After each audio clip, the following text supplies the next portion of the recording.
Praise the Lord. വാത്സല്യ ദൈവകുഞ്ഞുങ്ങളെ, ഇന്നലെ നമ്മൾ ചിന്തിച്ച വേദഭാഗത്തിൻ്റെ തുടർമാനമായി ഇന്നും നമ്മൾ ചിന്തിക്കുകയാണ്. യഹോവയുടെ ദൂത് ഹഗായി പ്രവാചകനിലൂടെ പറഞ്ഞത്, ഞാൻ നിങ്ങളോട് കൂടെയുണ്ട് എന്ന് യഹോവയുടെ അരുളപ്പാട് എന്നാണ് പറഞ്ഞത്.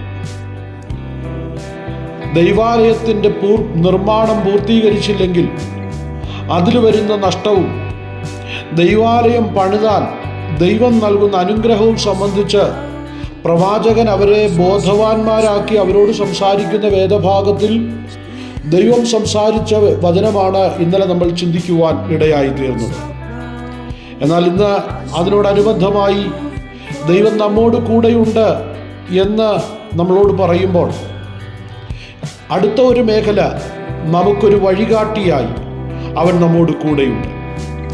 യെശയ്യാ പ്രവാചകന്റെ പുസ്തകം 30-ാം അധ്യായം 21-ാം വാക്യം പറയുന്നു, നിങ്ങൾ ഇടത്തോട്ടോ വലത്തോട്ടോ ഇടത്തോട്ടോ തിരിയുമ്പോൾ വഴി ഇതാകുന്നു, ഇതിൽ നടന്നുകൊള്ളുവിൻ എന്നൊരു വാക്ക് പിറകിൽ നിന്ന് കേൾക്കും.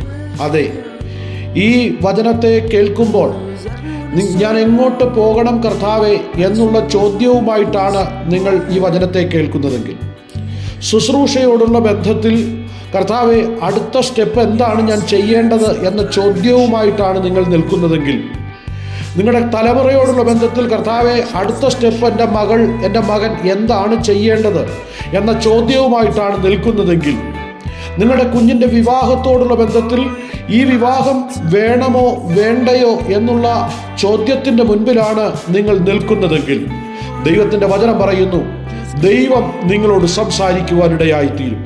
നമ്മൾ പോകേണ്ടുന്ന വഴി നമ്മളോട് സംസാരിക്കുവാൻ ദൈവത്തിന് കഴിയും. അതുകൊണ്ടാണ് പറഞ്ഞത്, നിങ്ങൾ വലത്തോട്ടോ ഇടത്തോട്ടോ തിരിയുമ്പോൾ വഴി ഇതാകുന്നു, ഇതിൽ നടന്നുകൊള്ളുവിൻ എന്നൊരു വാക്ക് നമുക്ക് കേൾക്കുവാൻ കഴിയും. ദൈവശബ്ദം നമ്മളെ പിന്തുടരുവാനിടയായിത്തീരും. ദൈവശബ്ദം നമ്മളെ നയിക്കുവാനിടയായിത്തീരും. അടുത്ത ഒരു സ്റ്റെപ്പ് വയ്ക്കുവാൻ ദൈവാലോചന ചോദിക്കുന്ന വ്യക്തിയാണ് താങ്കളെങ്കിൽ ദൈവസന്നിധിയിൽ മുട്ടുമടക്കിക്കൊള്ളുക. ദൈവം നമ്മളോട് സംസാരിക്കുവാൻ ഇടയായിത്തീരും. അടുത്തതായിട്ട് ദൈവജനം പറയുന്നത്, ആ ദൈവം നമ്മോട് കൂടെ ഇരുന്ന് നമ്മെ സൂക്ഷിക്കുന്നവനാണ്. അവൻ നമ്മോട് കൂടെയുണ്ട്. യെശയ്യാവിൻ്റെ പുസ്തകം തന്നെ 41-ാം അധ്യായം 13-14 വാക്യങ്ങൾ പറയുന്നത്, നിന്റെ ദൈവമായ യഹോവ എന്ന ഞാൻ നിന്റെ വലങ്കൈ പിടിച്ച് നിന്നോട് ഭയപ്പെടണ്ട, ഞാൻ നിന്നെ സഹായിക്കുമെന്ന് പറഞ്ഞു. നിന്റെ ദൈവമായ യഹോവ എന്ന ഞാൻ, ദൈവം തൻ്റെ ആ അസ്തിത്വത്തെ ഉറപ്പിച്ചുകൊണ്ട് പറയുകയാണ്, ഞാൻ നിന്റെ വലങ്കൈ പിടിച്ച് നിന്നോട് ഭയപ്പെടേണ്ട, ഞാൻ നിന്നെ സഹായിക്കും. ഒരു ഭയത്തിൻ്റെ നിഴലിലാണ് നിങ്ങൾ നിൽക്കുന്നതെങ്കിൽ, ഒരാവശ്യഭാരത്തിൻ്റെ നിഴലിലാണ് നിങ്ങൾ നിൽക്കുന്നതെങ്കിൽ, ഈ പ്രഭാതത്തിൽ വചനം നിങ്ങളോട് സംസാരിക്കുന്നു, നീ ഭയപ്പെടണ്ട, ദൈവം നിന്നെ സഹായിക്കും. കർത്താവായ യേശു ക്രിസ്തു നിന്നെ സഹായിക്കും. വാത്സല്യ ദൈവകുഞ്ഞെ, ഈ സംസാരിക്കുന്ന എൻ്റെ വാക്കുകൾക്ക് ചിലപ്പോൾ മാറ്റമുണ്ടായെന്ന് വരാം.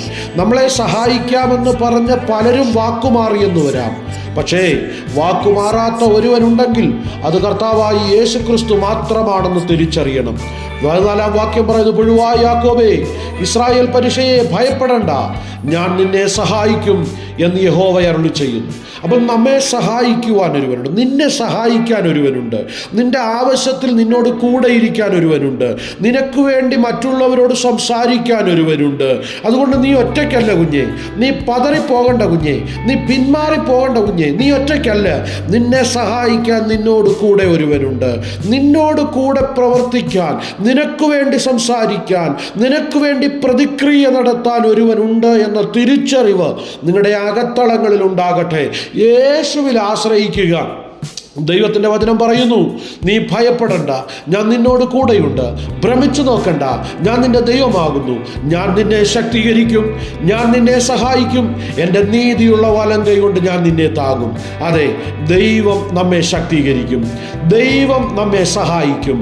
ദൈവത്തിൻ്റെ നീതിയുള്ള വലങ്കൈ കൊണ്ട് ദൈവം നമ്മെ താങ്ങുവാനിടയായിത്തീരും. അതുകൊണ്ട് വാത്സല്യ ശ്രോതാവേ, ഇന്ന് നീ കടന്നു പോകുന്ന ഏത് സാഹചര്യമായാലും യേശുവിൻ്റെ പാദപീഠത്തിങ്കിൽ ഒന്ന് സമർപ്പിക്കുവാൻ തയ്യാറായാൽ, നിന്നോട് കൂടെ ഇരുന്ന് നിന്നെ ബലപ്പെടുത്തുവാൻ, നിന്നെ ശക്തീകരിക്കുവാൻ, നിന്നെ സഹായിക്കുവാൻ, അവൻ്റെ നീതിയുള്ള വലങ്കൈ കൊണ്ട് നിന്നെ താങ്ങുവാൻ ശക്തനായ ദൈവത്തിൻ്റെ മുൻപിലാണ് നീ ആയിരിക്കുന്നത്. അതുകൊണ്ട് ദൈവകരങ്ങളിലേക്ക് ഭരമേൽപ്പിച്ച് ദൈവത്തോട് പറ, കർത്താവേ എന്നെ സഹായിക്കണമേ, ദൈവമേ നീ എന്നെ സഹായിക്കണമേ, നീ അല്ലാതെ എന്നെ സഹായിപ്പാൻ മറ്റാരുമില്ല കർത്താവേ. ഒരു പുതുവഴി എനിക്ക് വേണ്ടി തുറക്കണമേ. ദൈവിക വിടുതൽ എൻ്റെ ജീവിതത്തിൽ അയക്കണമേ, എൻ്റെ കുടുംബത്തിൽ അയക്കണമേ, എൻ്റെ ശുശ്രൂഷയിൽ അയക്കണമേ, എൻ്റെ സഭയിൽ അയക്കണമേ എന്ന് ആത്മാർത്ഥമായി നിങ്ങൾ പ്രാർത്ഥിക്കുവാൻ തയ്യാറായാൽ നിശ്ചയമായും സ്വർഗത്തിലെ ദൈവം നിങ്ങൾക്ക് വേണ്ടി പ്രവർത്തിക്കുവാനിടയായി തീരും. നിങ്ങൾക്ക് വേണ്ടി നിങ്ങൾ കണ്ടിട്ടില്ലാത്തൊരു വഴി അവൻ തുറക്കുവാനിടയായി തീരും.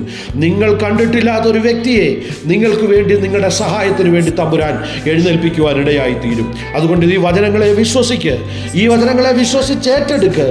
ദൈവം നിങ്ങൾക്ക് വേണ്ടി വൻ കാര്യങ്ങളെ ചെയ്യുവാനിടയായി തീരും.